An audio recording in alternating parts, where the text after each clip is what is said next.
നമസ്കാരം. പ്രവാസി മലയാളിയിലേക്ക് സ്വാഗതം. സൾഫ്യൂരിക് ആസിഡ് ഉപയോഗിച്ച യുവതിക്ക് നേരെ അതിക്രമം നടത്തിയ സംഭവത്തിൽ കർശന നടപടിയെടുക്കുന്നു. യുവതിയുടെ മുൻ ഭർത്താവിനെ ഉൾപ്പെടെ കടുത്ത ശിക്ഷയാണ് ഇപ്പോൾ കോടതി നൽകിയിരിക്കുന്നത്. യുവതിയുടെ മേൽ സൾഫ്യൂരിക് ആസിഡ് ഒഴിച്ചതിന് മുൻ ഭർത്താവിനും അയാളുടെ അനന്തരവനുമെതിരെയാണ് കോടതി തടവ് ശിക്ഷ വിധിച്ചിരിക്കുന്നത് എന്ന വാർത്തകൾ പുറത്തുവരികയാണ്. 10 വർഷമാണ് ഇവർക്ക് കോടതി അനുവദിച്ചിരിക്കുന്ന ശിക്ഷ എന്ന് പറയുന്നത്. ആസിഡ് ആക്രമണത്തിൽ യുവതിക്ക് 60% പൊള്ളലേറ്റിരുന്നു എന്നതാണ് പുറത്തുവന്നിട്ടുള്ള വിവരം. സംഭവത്തിൽ നഷ്ടപരിഹാരം നൽകുന്നതിന് സംബന്ധിച്ച കാര്യങ്ങൾക്കായി കേസ് ബന്ധപ്പെട്ട കോടതിക്ക് കൈമാറി കഴിഞ്ഞിട്ടുണ്ട് എന്നും സൂചനയുണ്ട്.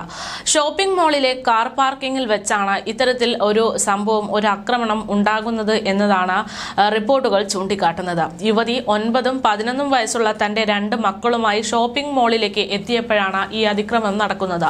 ഈ യുവതിയുടെ മുൻ ഭർത്താവിന്റെ അനന്തരവൻ പാർക്കിംഗ് സ്ഥലത്ത് ഇവർക്ക് വേണ്ടി കാത്തിരിക്കുകയായിരുന്നെന്നും അവിടെ ഒളിച്ചു നിൽക്കുകയായിരുന്നു എന്നൊക്കെ പിന്നീട് കാര്യങ്ങൾ പുറത്തു വന്നപ്പോൾ വ്യക്തമായിട്ടുണ്ട്.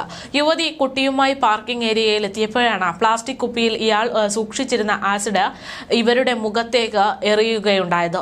1-ാം പ്രതിയായിട്ട് ഈ കേസിലുള്ളത് 28-കാരനായിട്ടുള്ള അനന്തരവനാണ്. അമ്മാവന്റെയും കസിൻസിന്റെയും പ്രേരണ മൂലമാണ് ഈ മുൻ ഭർത്താവ് കൃത്യം നടത്താൻ നിർബന്ധിതനായത് എന്നതുൾപ്പെടെയുള്ള റിപ്പോർട്ടുകളാണ് ഇതുമായി ബന്ധപ്പെട്ട് പുറത്തു വന്നത്. ഇതിനായി അവർ തനിക്ക് ഗുളികകൾ നൽകിയിരുന്നു എന്നതാണ് ഈ മുൻ ഭർത്താവ് ഈ കേസുമായി ബന്ധപ്പെട്ട് നൽകിയിട്ടുള്ള പ്രതികരണത്തിൽ വ്യക്തമാക്കുന്നത്. 2-ാം പ്രതി കൃത്യം നടത്താനായി യുവാവിനെ പ്രേരിപ്പിക്കുകയായിരുന്നു എന്നാണ് കോടതിയിൽ പ്രോസിക്യൂഷൻ വാദിച്ചത്.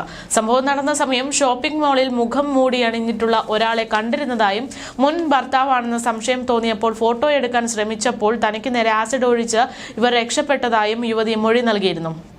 അതേസമയം ഇത്തരത്തിൽ വളരെ ശോചനീയമായിട്ടുള്ള അതിക്രമ കേസുകൾ ഇപ്പോൾ പലയിടങ്ങളിൽ നിന്നായി ഉയർന്നു കേൾക്കുന്നുണ്ട്. കഴിഞ്ഞ വാലന്റൈൻസ് ദിനത്തിൽ ഇന്ത്യ ഹൈദരാബാദിൽ നിന്ന് അത്തരത്തിലൊരു സംഭവം റിപ്പോർട്ട് ചെയ്തിരുന്നു.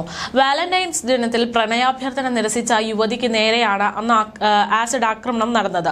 ആന്ധ്രാപ്രദേശിലെ പേരാമ്പള്ളിയിലാണ് അത്തരത്തിലൊരു സംഭവം നടന്നത്. ആന്ധ്ര സ്വദേശിനിയായിട്ടുള്ള ഗൗതമിയെയായിരുന്നു ആ ഒരു യുവാവ് ആക്രമിച്ചത്. സംഭവത്തിൽ പെൺകുട്ടിയെ സ്ഥിരമായി ശല്യം ചെയ്തിരുന്ന ഗണേഷിനെ പോലീസ് അന്വേഷിച്ച് പുറത്തെത്തിയിരുന്നു. ഗൗതമി കാതിരി റോഡിൽ ബ്യൂട്ടി പാർലർ നടത്തുന്ന ഒരു സ്ത്രീയാണ്. ഏപ്രിൽ 29-ന് ശ്രീകാന്ത് എന്ന യുവാവുമായി ഗൗതമിയുടെ വിവാഹം ഉറപ്പിച്ച സാഹചര്യത്തിലാണ് ഇത്തരത്തിലൊരു ആക്രമണം നടക്കുന്നത്.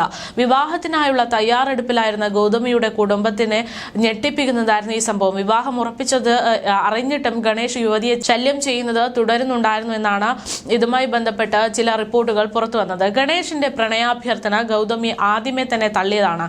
എന്നാൽ വാലന്റൈൻസ് ദിനത്തിലും ഗണേഷ് വീണ്ടും തന്റെ പ്രണയം ഗൗതമിയെ അറിയിക്കുകയാണ് ഉണ്ടായത്.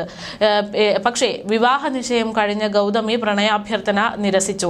ഇതേ തുടർന്നാണ് യുവതിയുടെ മാതാപിതാക്കൾ പാൽ വാങ്ങാൻ പോയ സമയം നോക്കി ഈ യുവാവ് ഗൗതമിയുടെ വീട്ടിലെത്തുന്നത്. ഗൗതമിയെ കണ്ടയുടൻ കത്തി കൊണ്ട് കുത്തി വീഴ്ത്തുകയും ചെയ്തിട്ട് ശേഷം കയ്യിൽ കരുതിയിരുന്ന ആസിഡ് യുവതിയുടെ മുഖത്തേക്ക് ഒഴിക്കുന്നത്. ഇത്തരത്തിൽ അതിദയനീയമായിട്ടുള്ള പല സംഭവങ്ങളാണ് ലോകത്തിന്റെ പലയിടങ്ങളിൽ നിന്നായിട്ട് ആവർത്തിച്ചു കേൾക്കുന്നത്. ആളുകളുടെ മനസ്സ് കൂടുതൽ ക്രിമിനൽ രീതികളിലേക്ക് പോയിക്കൊണ്ടിരിക്കുന്നു എന്നതാണ് ഇപ്പോൾ ഇതുമായി ബന്ധപ്പെട്ടുള്ള പഠനങ്ങൾ വ്യക്തമാക്കുന്നത്. ആളുകൾ ക്രൂര മനോഭാവത്തിന് അടിമകളായി മാറിക്കൊണ്ടിരിക്കുന്നു എന്ന് തന്നെയാണ് പല പഠന റിപ്പോർട്ടുകളും വ്യക്തമാക്കുന്നത്.